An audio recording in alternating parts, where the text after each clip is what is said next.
What's up, gamers? Cell Heals here, and today we're going to take a look at the Covenant abilities for the Resto Shaman. So I'm currently on the beta, and today is September the 4th. So we're still in beta. It's not, we're not live yet, but I got asked in my guild asking about certain Covenant abilities and what you got. So I wanted to go over a few of them and read them really quick, just to give you an insight of maybe what you might be looking at picking if you're looking to roll a Resto Shaman for your PvE content. I do not PvP, so if you're looking for PvP tips, this is probably not the video for you. If you're interested in PvE Resto Shaman though, let's hang out, let's take a look. So I just picked up a quest, and the first quest is to talk to the Covenants, see what abilities you get with them, and then pick your Covenant to start. So like I already picked up the quest, so we sped through it. We talked to these ones first.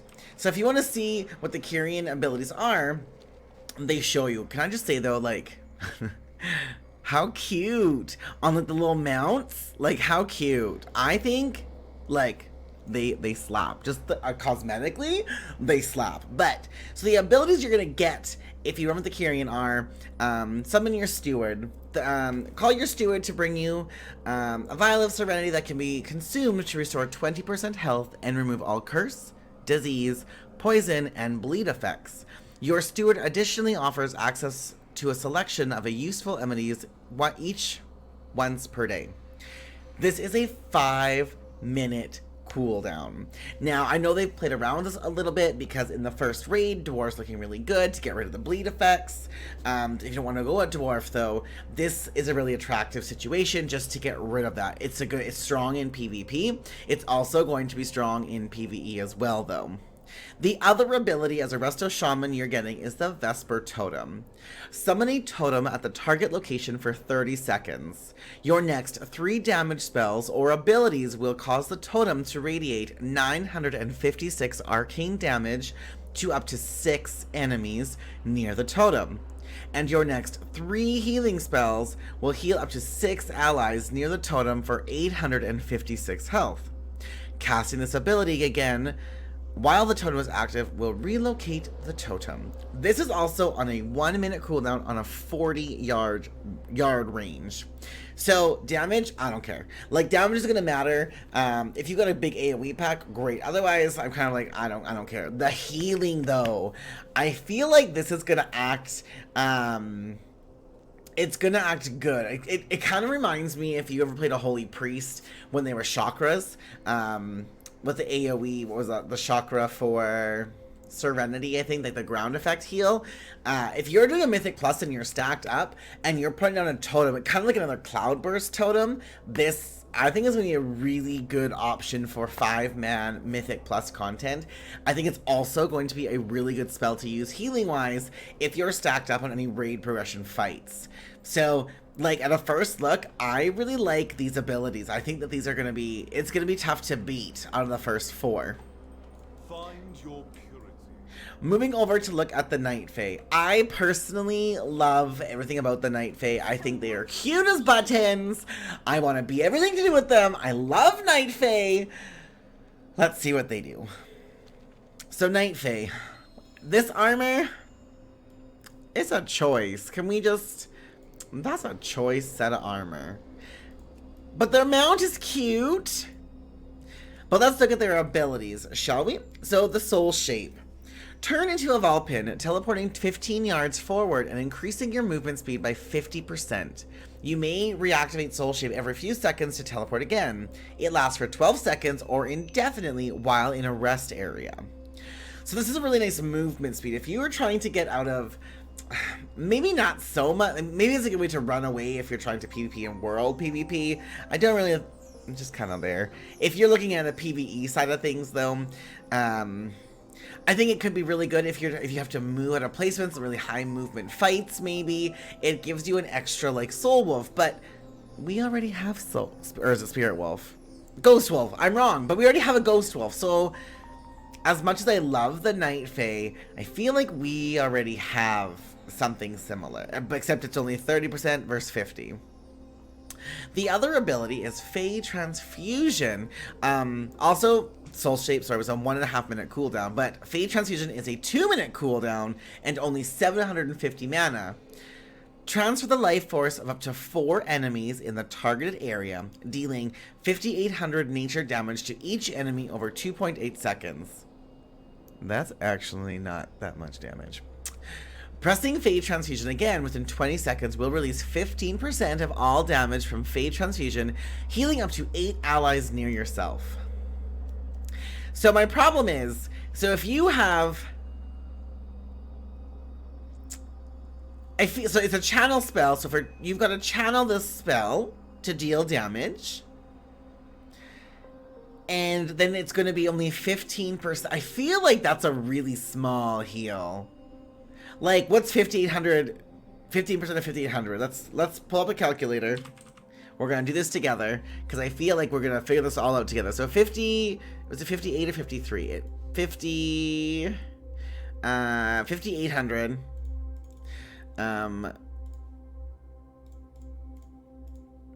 870.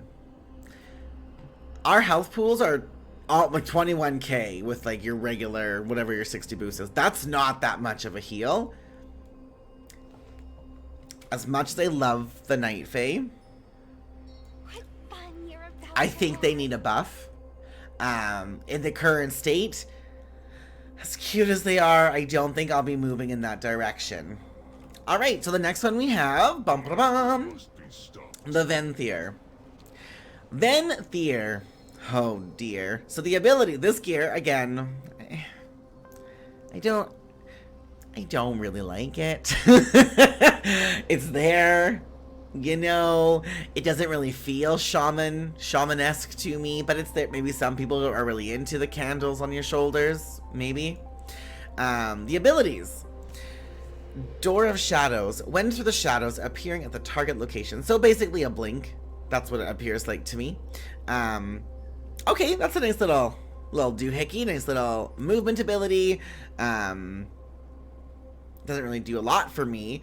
Like if I'm looking at the other two we've already looked at, moving for 15 seconds or having a bleed effect removed from me or a blink, maybe.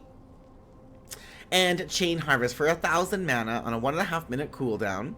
Send a wave of anima at the target, which then jumps to additional nearby targets. It deals 4,800 shadow damage to up to 5 enemies, and restores 2,500 health up to 5 allies. For each target currently struck, the cooldown of Chain Harvester is reduced by 5 seconds. So it deals less damage than Night Fae, but it heals more. So maybe, again, out of the 3 of them, Night Fae is bottom. Venthyr, it's there.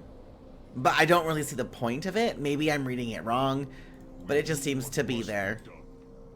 And last but not least, the Baroness Draka. Let's take a little look-see with the Necrolords.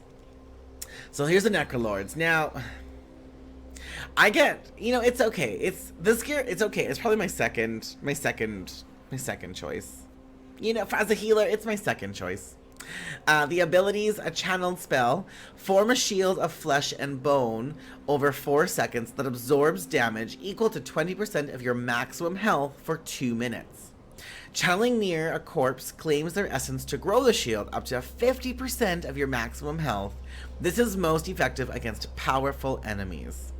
Okay, so this sounds like a really good personal. So, like, maybe in a 5-man, this might be, like, super attractive if you need that. For PvP, it sounds really good. This may actually give a Holy Priest a chance at surviving some more mechanics by being able to go into the Shield of Flesh. So it's attractive.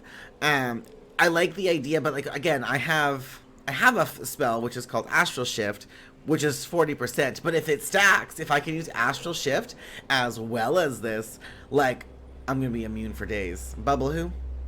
And the other ability we have looking at is the, oh my goodness, how do I say this? Primordial Wave? Primordial Wave? For 1,000 mana in a 1.4 second cast, blast your target with Primordial Wave, dealing 994 shadow damage, and apply Flame Shock to an enemy, or heal an ally for 994 and apply Riptide to them. Your next healing wave will also hit all targets affected by your Riptide. Okay, so something that's really fun and unique with this is I feel like as a healer, if you're healing somebody and you're giving them a Riptide, like you're spamming, this could be again a really good stack up fight. I can see this being attractive in 5-man content. Am I jumping on it? Not really. Like, it looks good. I see there's probably a place for it. But if I'm looking for what I think is the strongest healing output, I'm probably gonna come over here and I'm probably gonna go with the Kyrian. Like, this totem to me seems to be a stronger ability, and because it's a totem, there's no channeling, there's no cast time, it gives you more mobility. I didn't think I was gonna move my shaman through here. I really wanted to do Night Fae, but I think that I'm gonna end up moving my Resto Shaman through the Kyrian. I think that aesthetically they're pleasing. Giving myself another ability to get rid of disease, poison, bleed effects is nice. This totem though, the movement, this is a big thing. Resto Shamans are so strong already when we're stacked. This makes us even more stronger and more valuable in a raid setting. And I think it's gonna save a lot of deaths looking towards Mythic Plus, especially 5-man content. Because you're already normally in a 5-man content, you're in close quarters together, your groups aren't split into like 2 and 3. So I definitely think the Kyrian is likely going to be a very promising covenant and a very hard one to beat for a lot of Resto Shamans.